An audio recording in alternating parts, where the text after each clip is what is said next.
Good morning, everyone. Welcome to the Crash Course series organized by the Department of Banking and Insurance, S.S.T College of Arts and Commerce, Ulhasnagar. The subject is Central Banking, TYBCBI, Semester 6. I am Assistant Professor Prabhat Kumar Singh, Faculty Member of Banking and Insurance. I would like to give special thanks to our Chairman and Founder Principal, Dr. J.C. Purswani, sir, our IQC Coordinator, Dr. Khushbu Purswani, ma'am, Vice Principal, Dr. Santosh Karmani, sir, to give us an opportunity to organize an online session which benefited to our students. Our resource person, I would like to introduce our resource person, Assistant Professor Ravindra Phadke, sir, from Bhandup College of D.A.V. Let me introduce. Let me introduce. He has done an MA in Economics, MPhil in Economics, and currently pursuing PhD from Pune University in Economics, and also having done the research paper published on national as well as international level. He's also having experience for more than 10 years. So thank you, sir, for accepting our invitation. Over to you, sir. Thank you very much, Prabhat sir.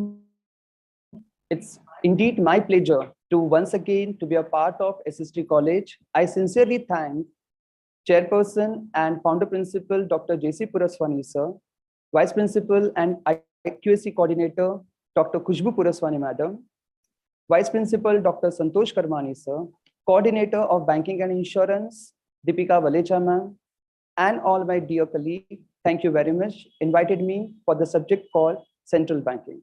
Now, without wasting further delay, let's begin for the today's session on Central Banking.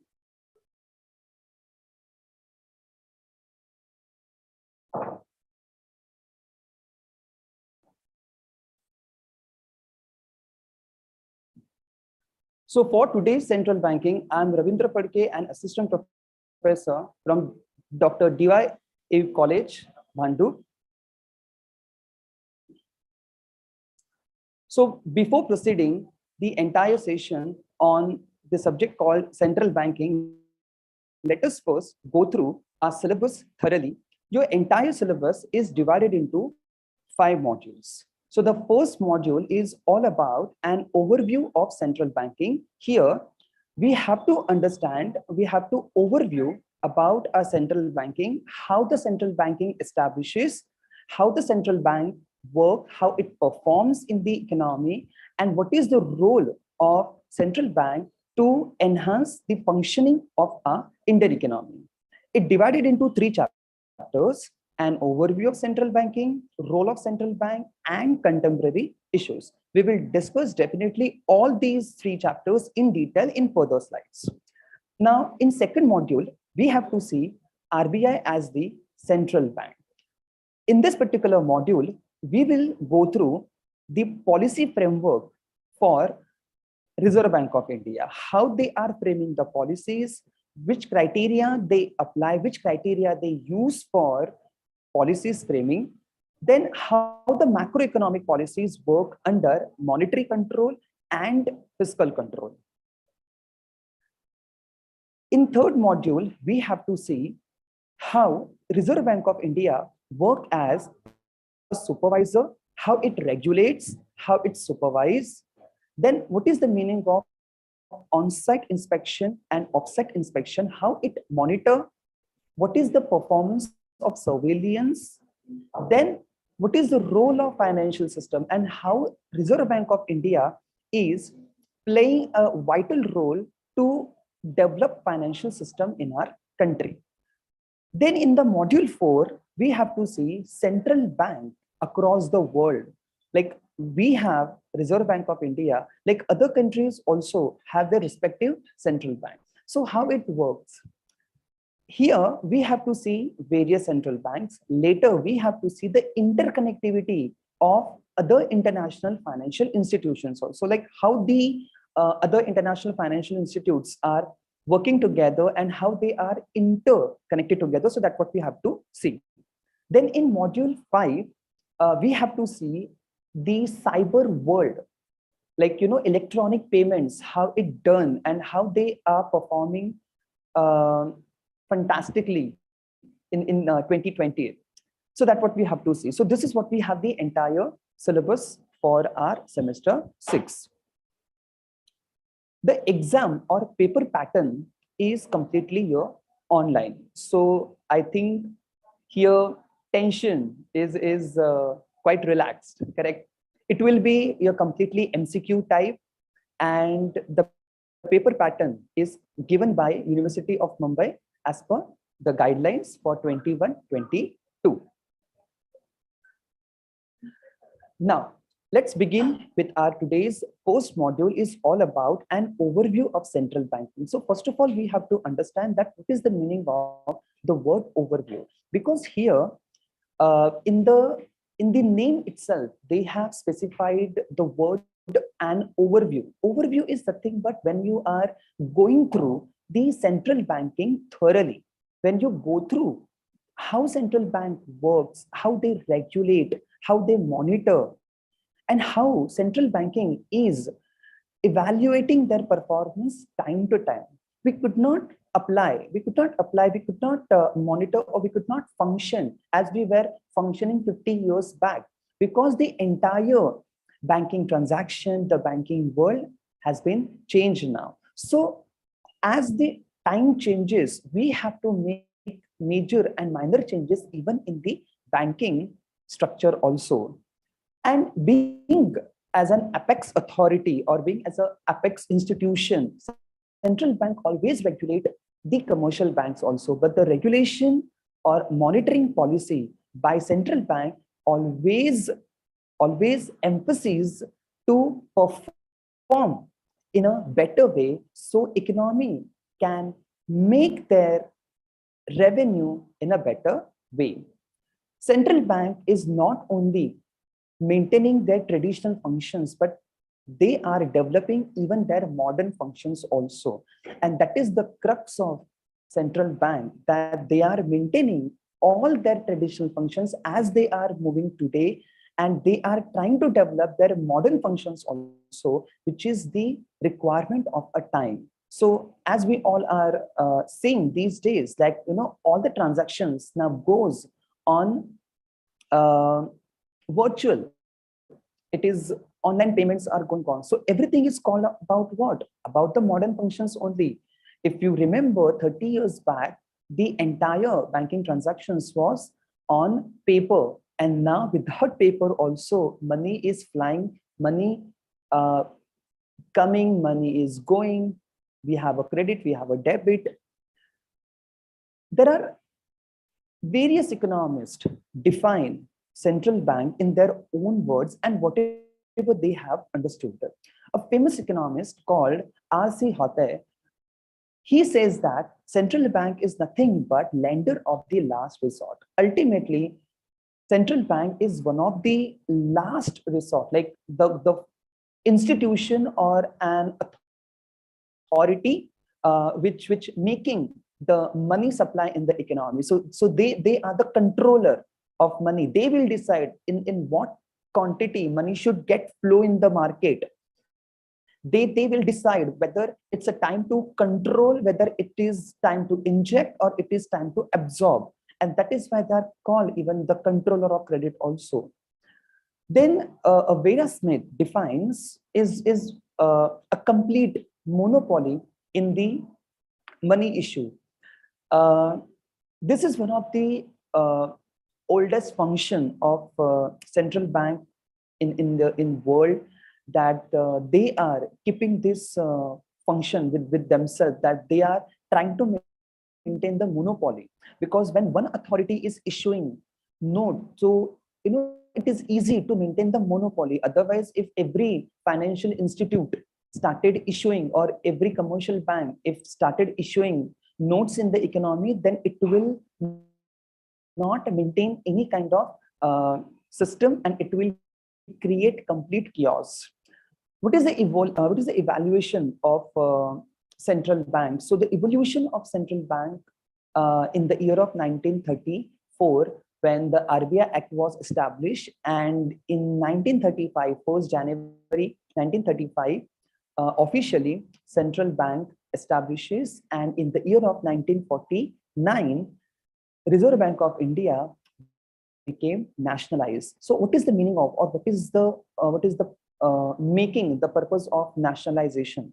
Nationalization is nothing but when Reserve Bank of India started acting as the prime institute, when they started as an independent authority, when Reserve Bank of India received the rights regarding monetary policy. So they are not rely on any other authority. They are not rely on any other institute for making certain rules for the economy or for the banking transactions.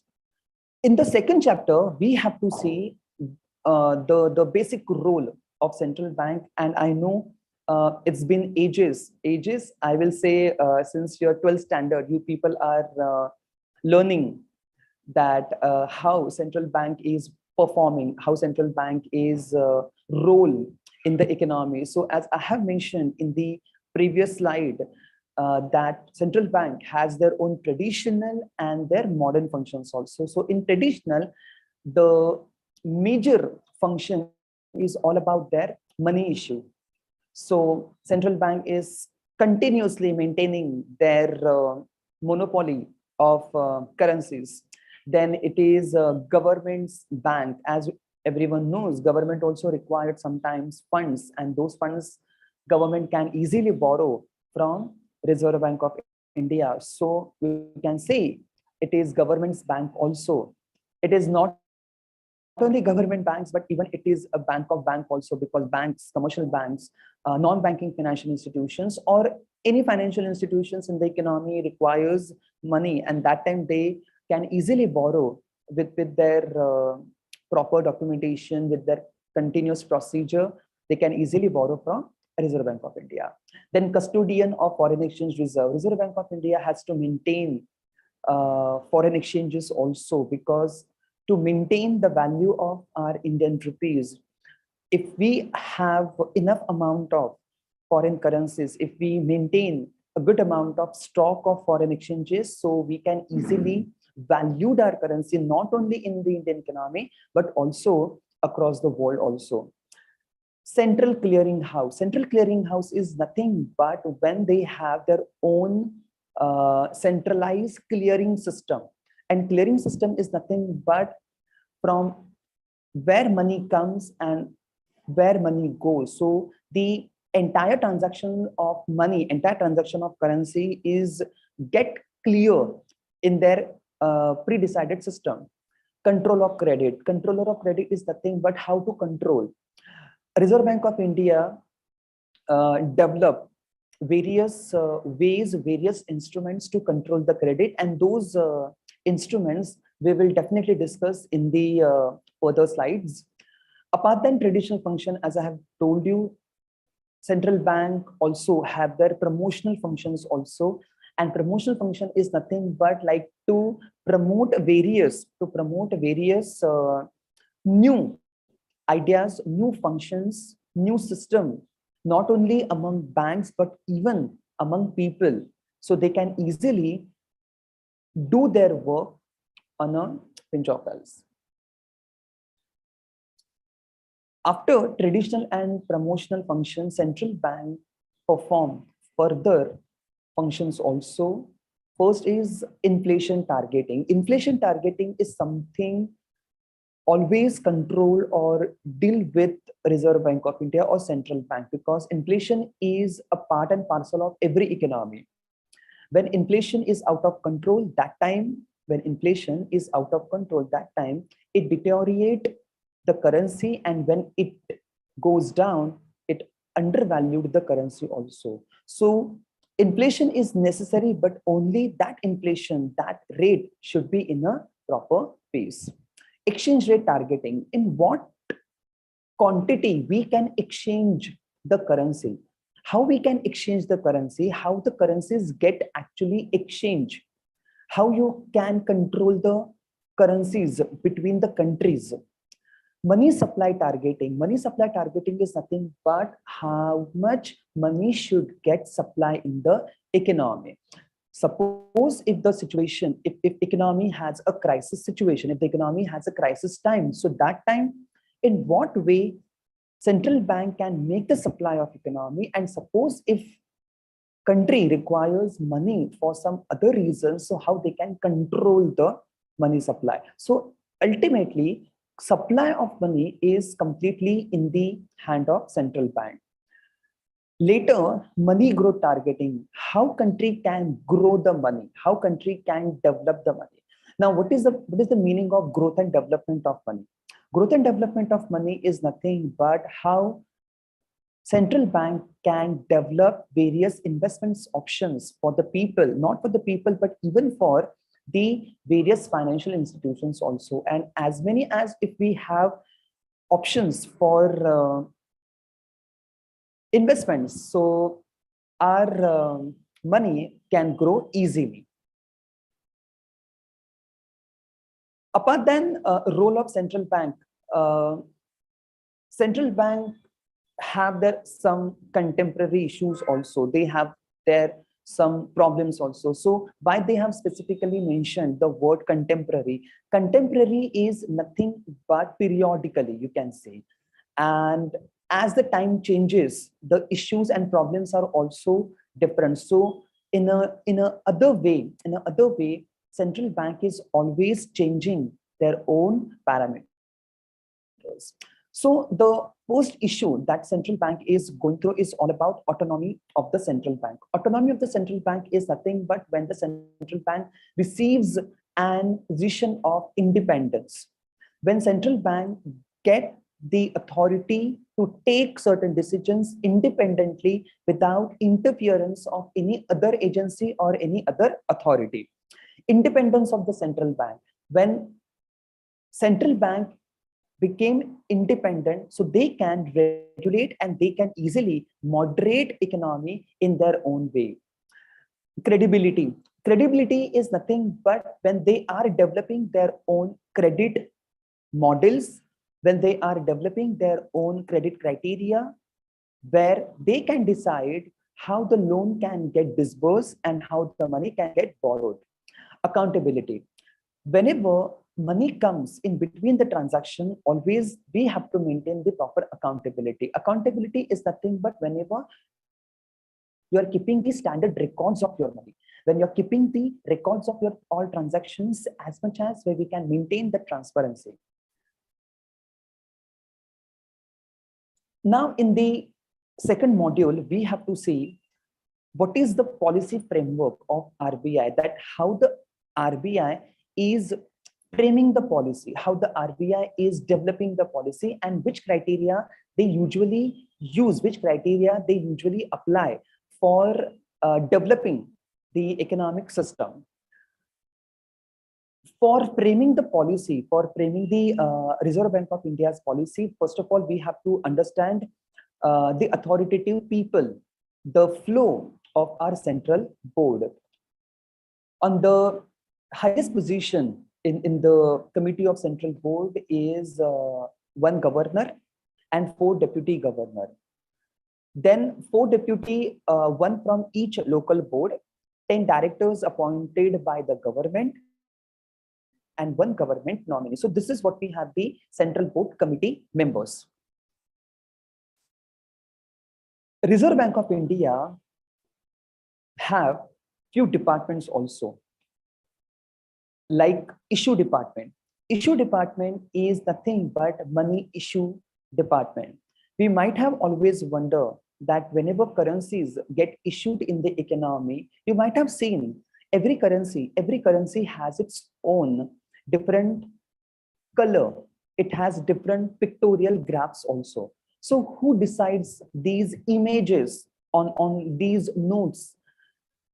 Who decides which image should or which pictorial graph should come on respective coin, design of those coins, the length of the note, everything get decided in the money issue department.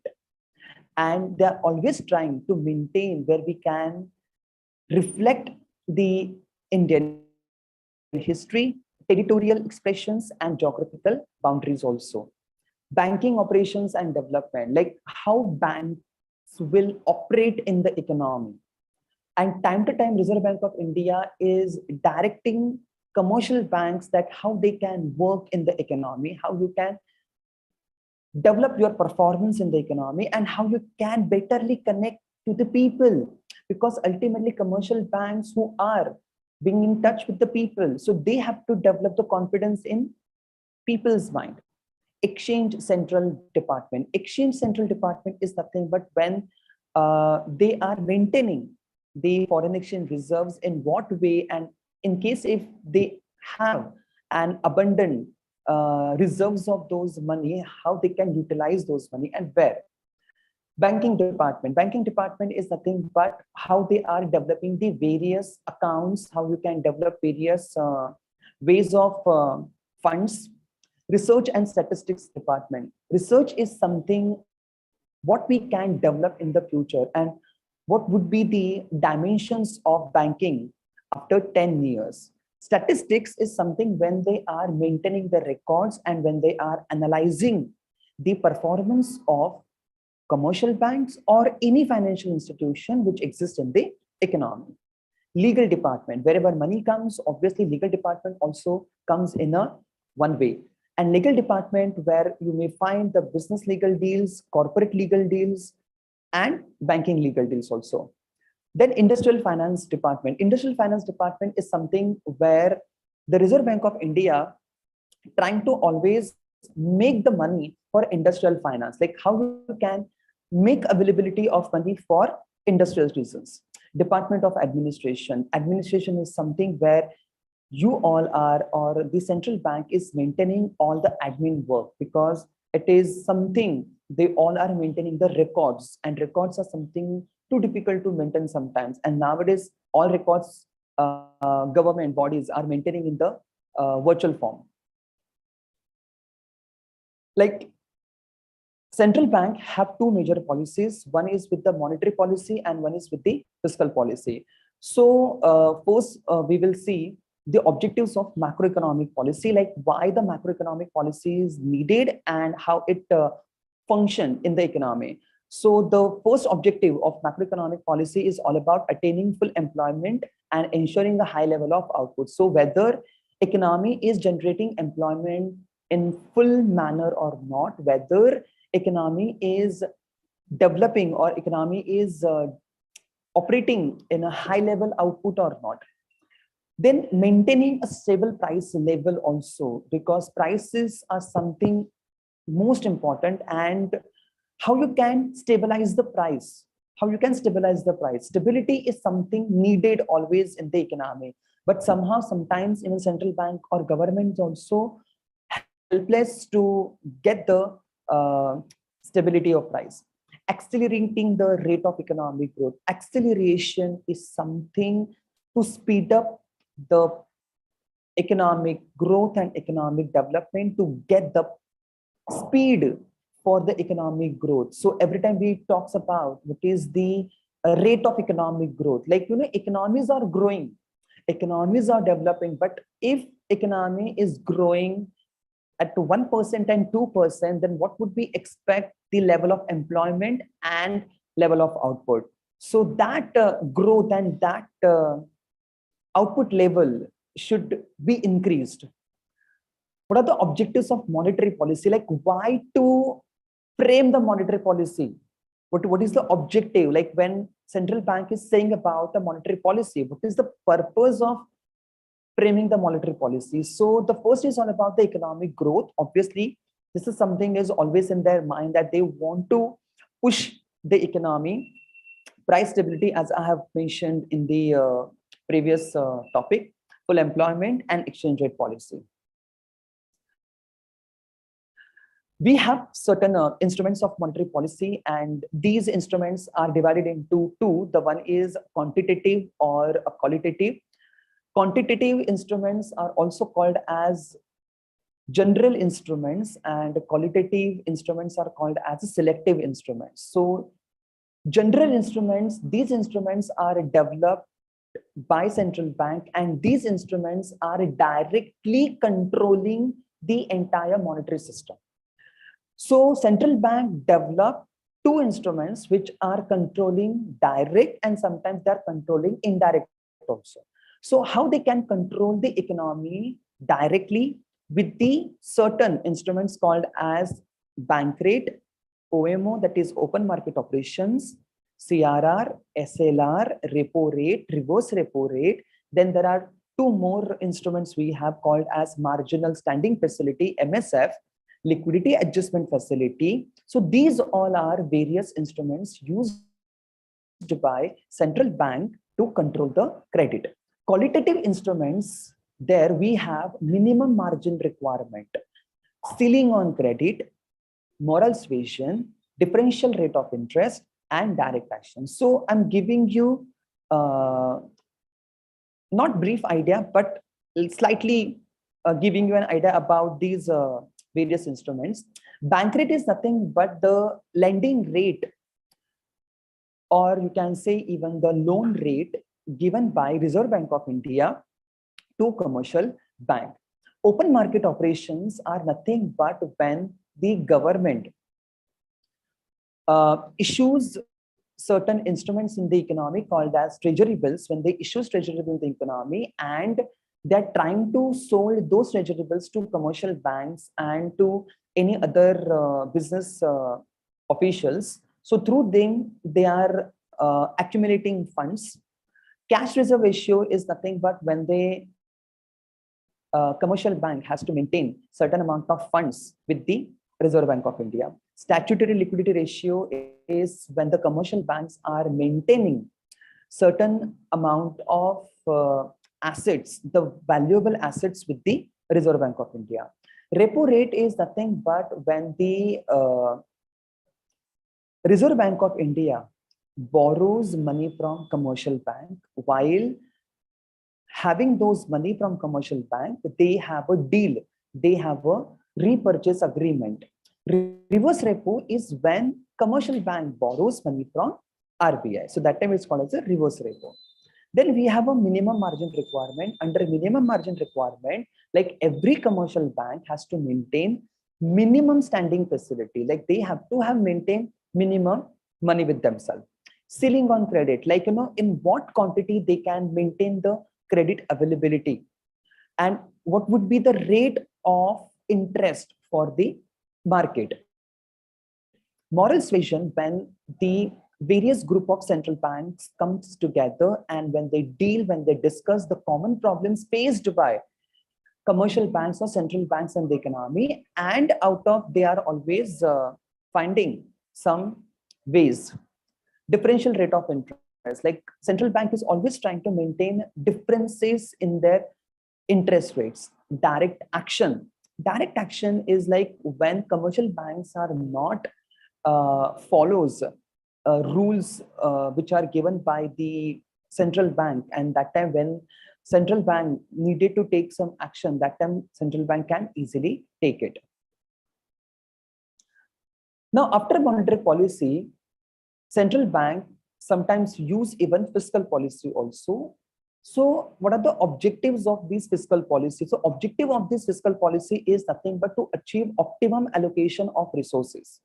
Whichever resources are available in the economy, those resources should get optimally utilized. Optimally is nothing but whenever it requires, whenever it is needed, that time it is required.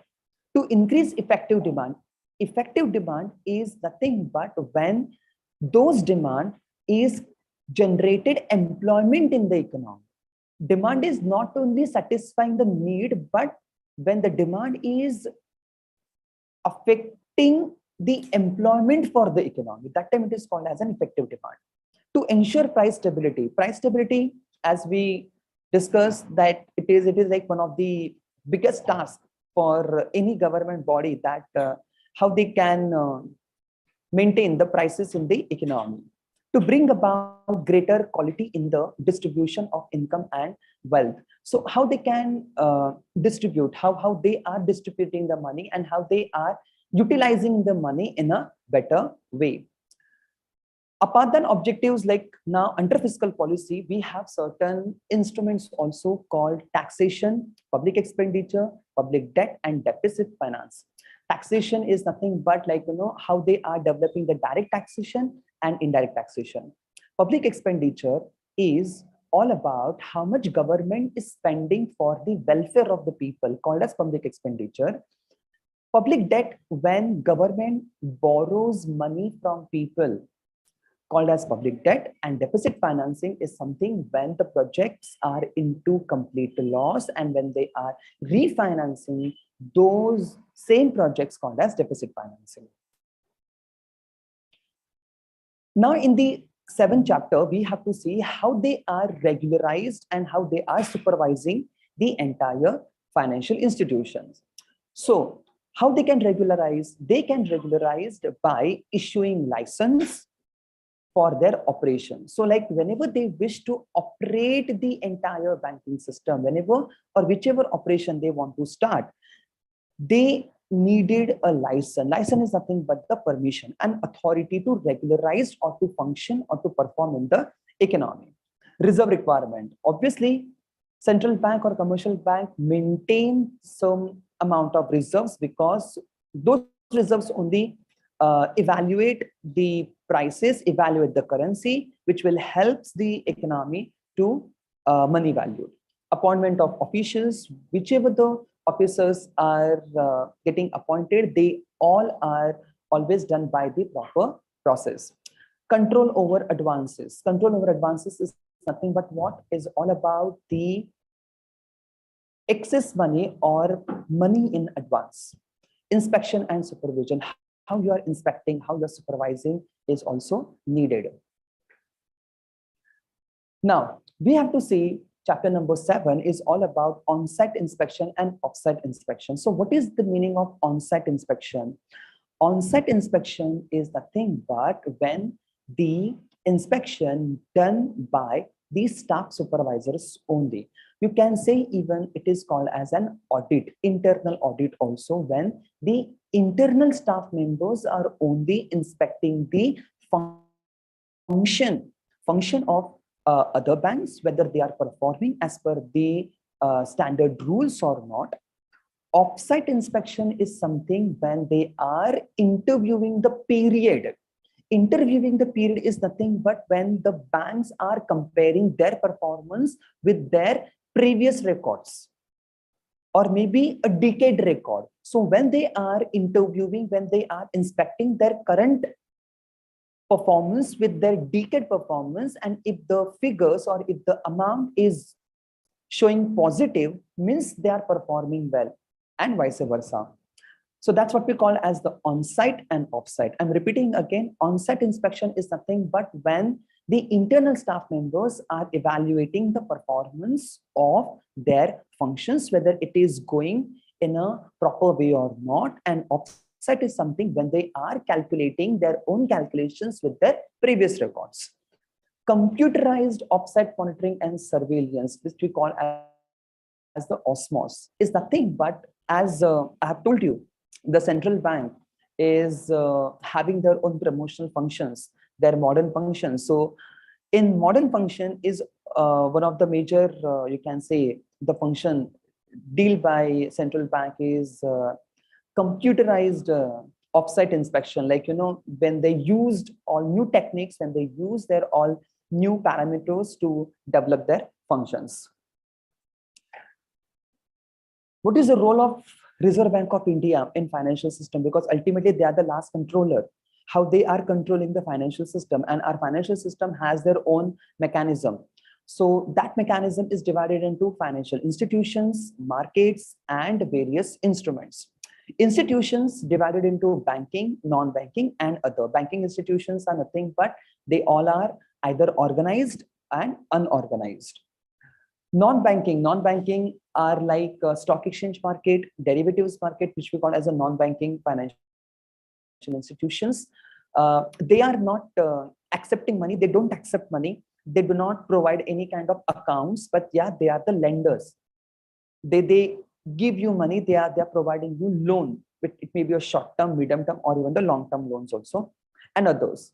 Financial market is money market, capital market, primary market, secondary market, foreign exchange market, derivatives market, mutual funds market, and etc. So there is a list of financial markets we have. Ultimately, these markets are providing various avenues for our investments, so we can get multiple options for investment, and as per the requirement and as per the availability of people. Financial instruments, we have a derivatives. Derivative market is something where you goes into various different contracts called as a forward, futures. Then we have a swap market, we have an options market, and derivatives are something when you buy any instrument and when you deal with some agreements called as the derivatives market. Now in the second section of central bank, there we have to see how the other countries' central bank perform. What is the mechanics they use? What kind of mechanism they have in their country? Like we understood that how Reserve Bank of India is performing, how Reserve Bank of India developed their own mechanism. So how other countries' banks develop, whether they also have the same kind of mechanism or do they have their other way of mechanics.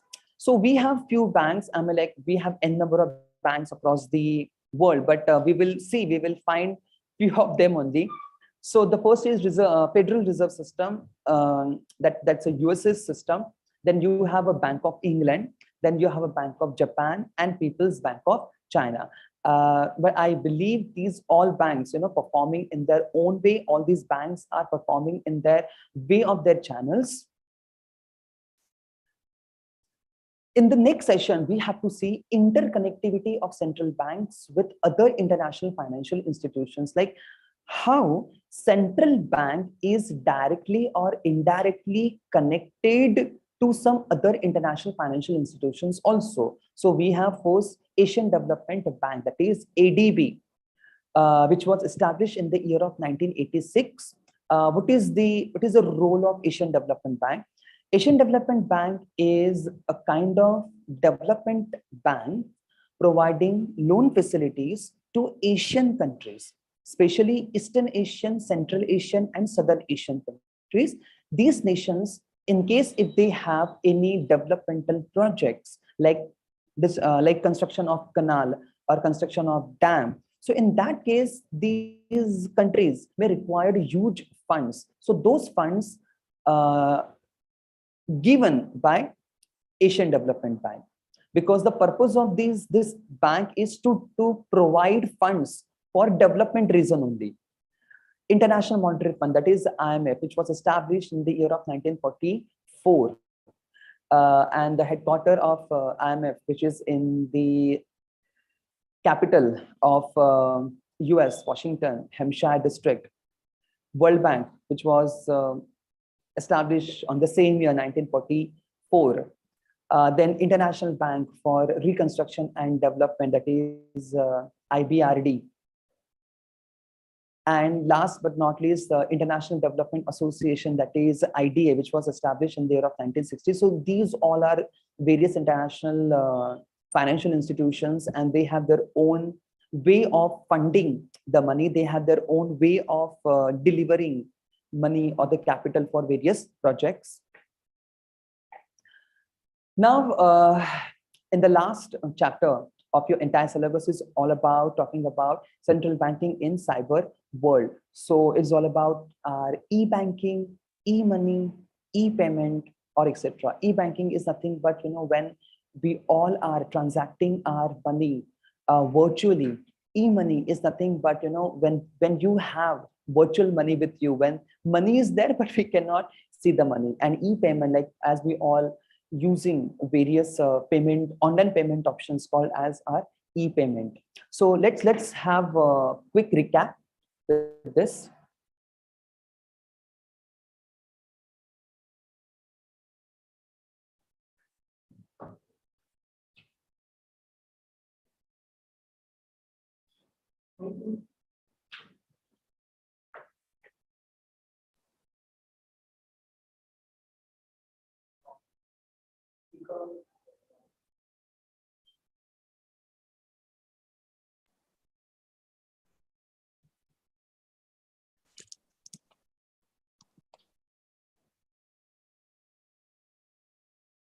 Thank you, sir. Thank you so much. You have explained the concept in very suitable manner. Here you have discussed the concept of regulation and supervision, plus you clear the concept on credit control. And similarly, you explain the concept of functions of central bank, plus various financial systems, which include capital market and money market as well. So once again, I thank you on the behalf of S.S.T College of Arts and Commerce and Departments of Banking and Insurance. Thank you, sir. Thank you very much, Prabhat sir. Once again, I sincerely thank the entire management of S.S.T College, and I'm looking forward in the future for same guest series lecture crash course. And this is something really fruitful for the student when they will utilize the entire crash course. So thanks again once, and thank you.